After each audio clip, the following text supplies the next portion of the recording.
Professor Noam Chomsky, thank you for speaking to Ceasefire. My first question is, in a very positive review of your book, Fateful Triangle, in 1984, the late Edward Said wrote that the irony is that Chomsky does not reflect theoretically on what he does. He just does it.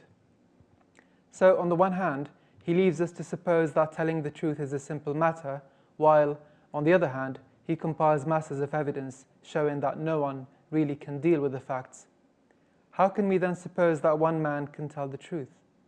Do you agree with this criticism?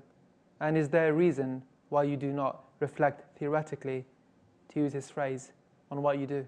I don't call what I do theoretical reflection, but it's just as theoretical as anything else in the field. The reason I don't call it theoretical is it's too thin. I mean, in other areas, like say my professional work, yes, I talk about theories, but what's called theory in the social sciences, public commentary and so on, is at best common sense. I don't think there's any theoretical depth. So Edward was old and close friend. We often talked about this, but I just don't see any theories. So I prefer not to use the honorific term, but I don't see how these descriptive accounts are less theoretical than what's called theory. In the recent wave of protests in the Middle East, those in Iraq have been largely ignored. For instance, on the 25th of February, 15 people were killed, and there have been reports of journalists getting tortured in a violent crackdown. At the same time, it seems that the electoral system that has been bequeathed by the occupation is entrenching sectarianism in the country. And my question is, in this context, do you think there are prospects for a peaceful, democratic Iraq? First of all, mild correction. I don't think the electoral system was bequeathed by the occupation. It was created in opposition to the occupation. It's worth remembering that the U.S. tried very hard from the beginning to prevent a functioning parliamentary system from developing. Tried to block elections. When it couldn't block them, it tried to manipulate them. Couldn't manipulate them, it sort of tried to influence the outcomes in some other way. So there is a kind of a parliamentary system, but it's a little bit misleading to say that the occupation bequeathed it. It, in fact, tried to prevent it. Of course, the official story is different, but it's pretty clear from the events. Anyhow, the system such as it is it's a pretty authoritarian system with lots of internal conflicts. Not clear how they're going to be resolved. The country was left as a total disaster. I mean, hundreds, thousands of people killed, millions of refugees. A lot of the educated classes fled, destroyed. The ones who would participate in rebuilding the country. There's a Sunni-Shia conflict was created. I mean, you know, there had been tensions, but nothing very severe. And as a result of the occupation, it just blew out of control, became massive. By now, say, Baghdad is fairly quiet, but the reason is mostly ethnically cleansed. The groups have been forcefully separated. And how all that will be overcome is hard to say. Incidentally, there's also uprisings in the Kurdish areas in Kurdistan against the also quite harsh authoritarian regime up there. There's demonstrations, protests, effort to get minimal freedoms, freedom of press, and so on. So the whole area is in turmoil. I mean, it was really hit by a sledgehammer. And how Iraqis will reconstruct something out of this is not easy to say. You have said that states are violent entities, constrained only by outside force or their own populations, and also that there are no good states. Is this the case even with emerging countries in the south like Bolivia and Venezuela? And do you think there are prospects for a peaceful world that is composed of states? I mean, if Bolivia became a major regional power, I'd expect it to act violently. States are, it's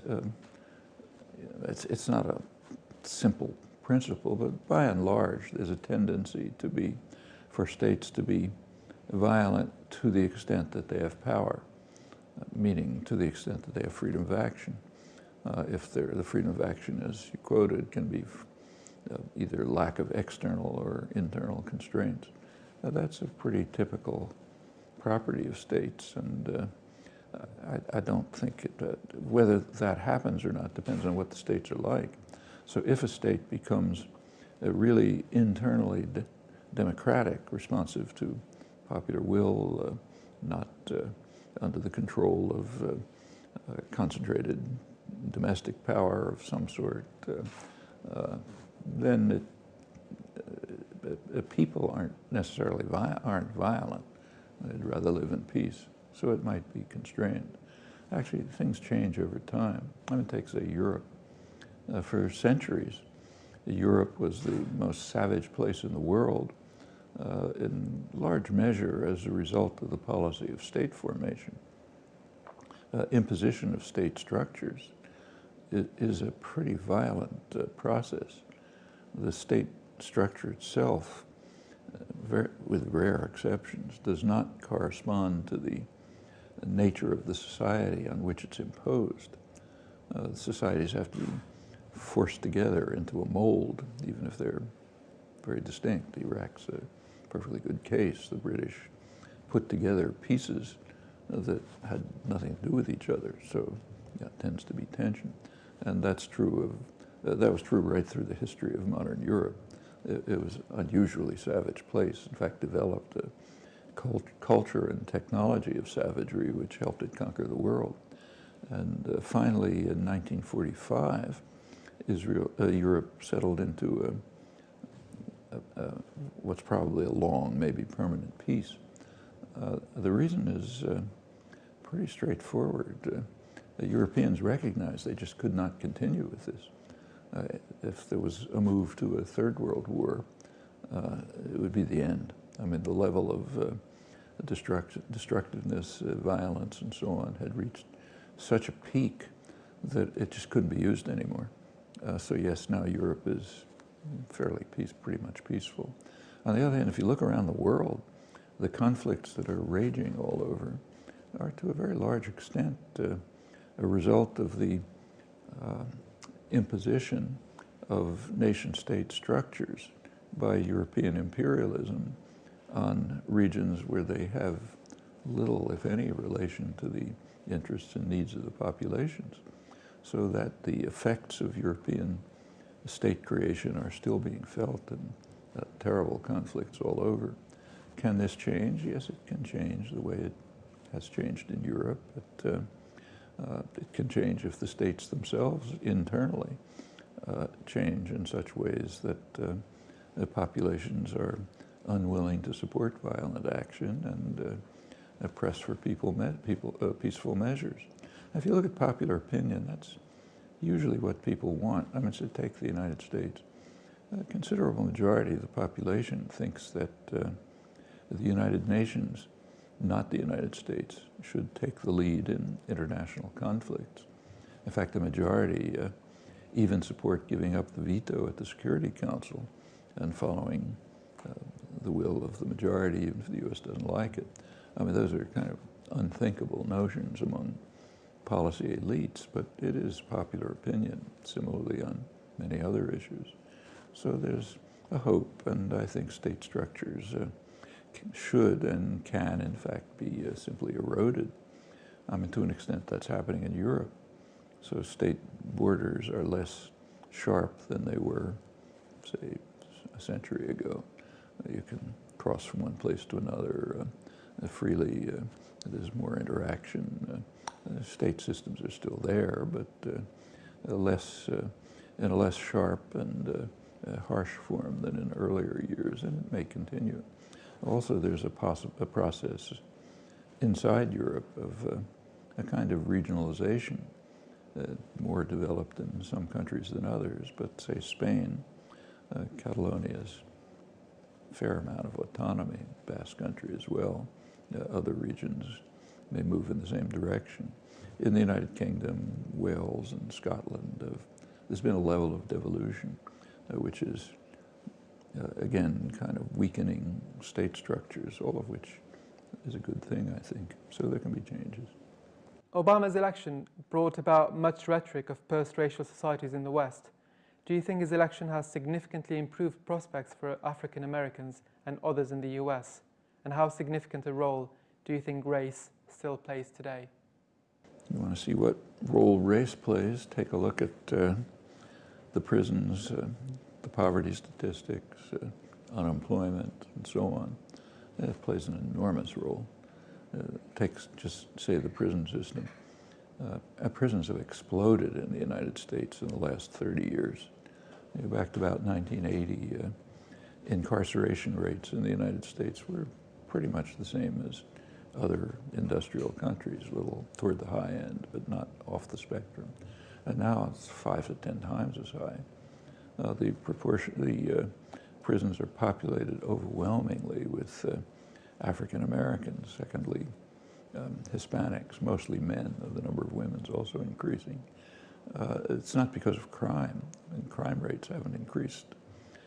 What's happening is there's a kind of a superfluous population, which is created by the very conscious, deliberate policies of hollowing out of production, meaning sending production abroad, which is fine for investors and managers and owners, but no good for the working class.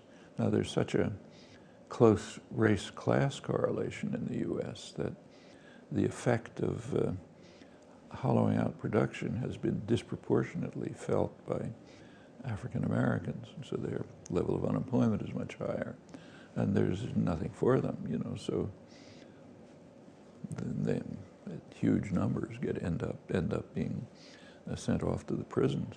I think the probability for a young black male that he'll end up in prison is higher than that he'll go to college.